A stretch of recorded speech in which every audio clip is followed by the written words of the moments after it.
mudança dos princípios relaciona todos os 5 livros de uma maneira harmoniosa dentro desse trabalho de codificação. E, finalmente, a pergunta 18, que está na página 90,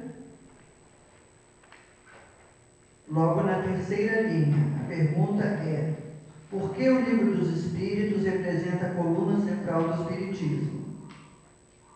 Não só porque foi a primeira obra a ser publicada, mas porque nele estão inseridos os ensinos básicos da doutrina. Eu vou fazer um esqueminha ali no quadro, falando a respeito disso.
Bem, então, nós acabamos de falar que o Livro dos Espíritos é a coluna central das 5 obras da codificação, né? É a coluna central do Espiritismo, é a coluna central da doutrina espírita. Esse livro foi editado quando? 1857. E ele é formado por quantas partes? Ele é formado por quantas partes? O corpo do livro é formado por quantas partes? 4. 4, né? Então ele tem uma primeira parte, causas primárias, obrigada. Vocês podem voltar lá no início, na nossa página inicial, que vocês vão encontrar. Tem uma segunda parte que fala sobre o quê? O mundo dos espíritos.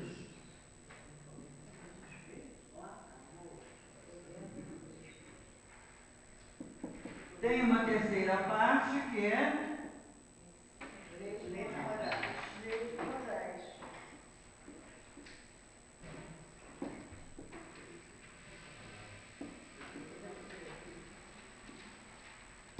E tem uma quarta parte que é esperanças e consolações.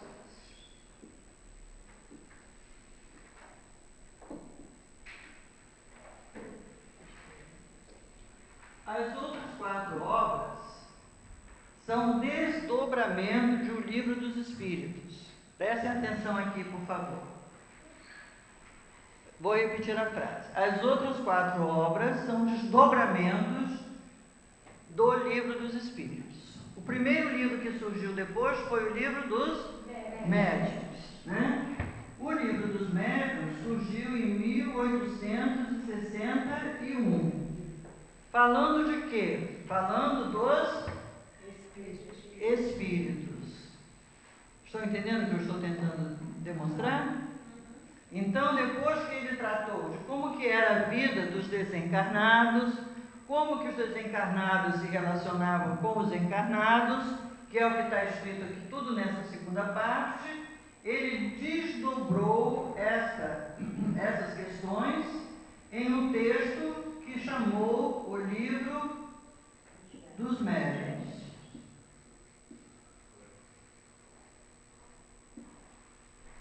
Depois foi editado o Evangelho segundo o Espiritismo, que deve ser o desdobramento de que parte?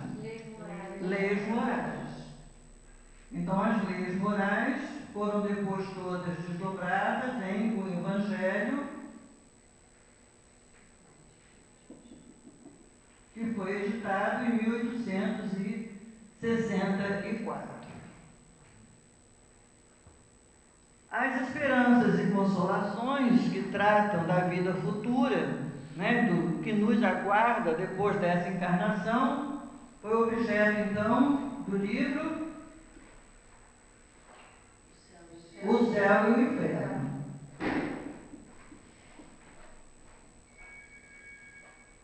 Que é de 1865. E, finalmente, ele vai se voltar agora para aquela primeira parte das causas primárias para escrever a Gênesis.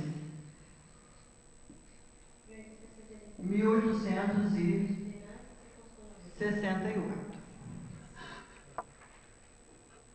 Tá certo? Então vejam, o primeiro contato de Kardec com os fatos espíritas foi em 1854. Aqui foi o primeiro contato dele com o fato espírita. Até 1868, ou seja, ao longo de 14 anos, ele organizou toda a codificação. É muito trabalho. Muito trabalho. Se a gente pegar, por exemplo, um livro como a Gênesis, 14 anos para alguém escrever um livro como aquele, seria um prazo razoável, não seria nada demasiado, não. E aí, no ano seguinte, ele desencarna.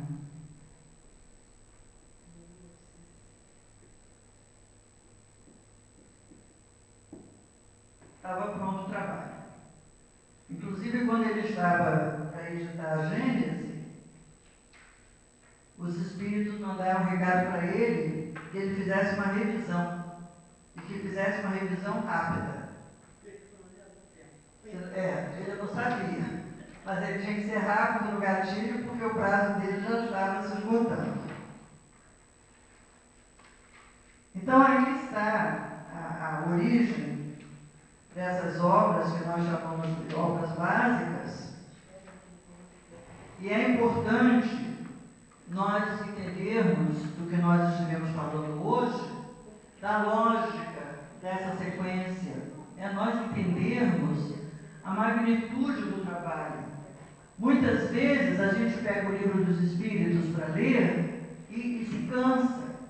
Acha o livro muito cansativo, perguntas e respostas, mas quando a gente faz essa análise toda que a gente vem fazendo desde o início, a organização do livro na forma de perguntas e respostas fica lógica, porque era um momento de muita indagação. Os fatos espíritas estavam suscitando indagações ininterruptas, umas sobre as outras. Então, formular o livro daquela maneira era uma forma de reproduzir no livro a aflição, a inquietude de quem chega até hoje à doutrina espírita. Todo mundo que chega à casa espírita no primeiro momento só faz pergunta: o que é isso, o que não é, porque não sei o que, se eu fizer assim vai ser assado, papapá. Então o livro dos Espíritos reproduz esse nível de inquietação. E depois, então, que as verdades estão colocadas, ele vai aprofundá-las, tratando de cada segmento deste em uma obra específica. Agora, ele fazia essas perguntas, né? Ele fazia as perguntas. Agora, essas perguntas eram de uma forma intuitiva? Era intuitiva. A gente leu no nosso livro. Ele era um médium. Não, ele não era médium ostensivo. Não era. Sabe por que ele não era? Porque se ele estivesse envolvido mediunicamente, o discernimento dele para observar a veracidade, a coerência, ficaria perdido. Então era importante que ele se mantivesse afastado do processo para poder avaliar esse processo. Ele era muito estudioso. Muito estudioso e muito trabalhador. A gente percebe que ele era muito estudioso e quando analisa a biografia dele, e vê que ele ainda era estudante lá em Verdun e já era monitor, já ensinava para os meninos mais jovens. Muito observador. E essa questão dele ser adepto do positivismo também é uma questão importante. Porque para você ser adepto do positivismo, você tem que ser um indagador e um observador. Porque você vai fechar as questões. Então, para você fechar as questões, você precisa buscar um nível de certeza bastante razoável. Então, a gente vai percebendo como que tudo se encadeia. Não é uma obra pequena, não é uma obra de um homem só. Não é mesmo, não é mesmo. É uma obra de interação de espíritos encarnados e desencarnados num trabalho muito grande. Um trabalho muito grande. É um conjunto todo. Ok, amigos? Ok?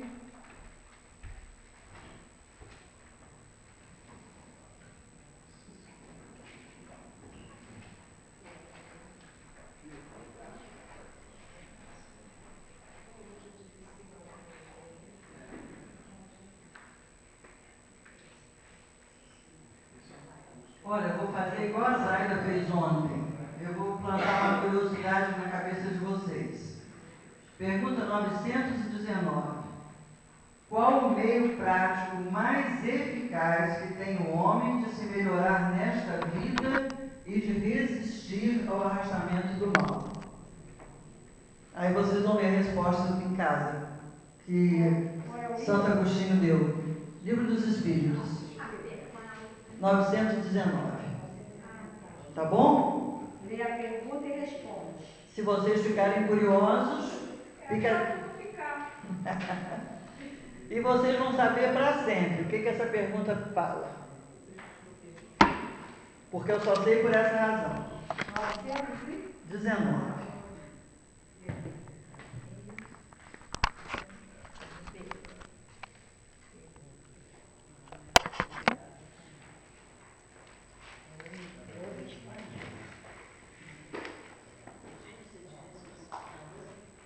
Podemos encerrar? Temos alguma dúvida? Não? Ó, o Milton disse que gostou muito da turma, viu?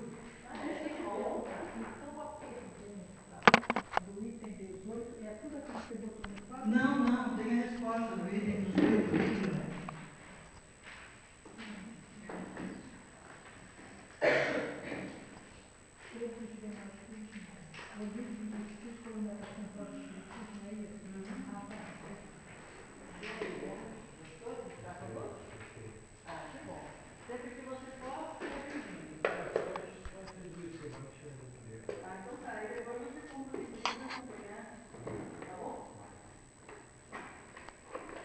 Eu estava dizendo, né, que o Milton falou que gostou muito da turma. Aí eu quero perguntar o seguinte: sentiram saudade de mim ou não? Sentimos. São duas ele é excelente. Mas é outro tipo. Ele é dinâmico. Mas mesmo assim, Quase me infartou. Me infartei. Botou todo mundo aqui de 3 em 3, assim, pronto, ferrou. fez um grupo. Não sei quantas vezes. Que ele distribuiu o papel para cada um que lesse e foi perguntando a cada grupo, a todos, o que queria dizer aquilo. E ele é muito impetuoso, né? No primeiro momento com ele, a gente pensa, gente, ele vai torcer o pescoço da gente. Mas não é manso. Bem, então podemos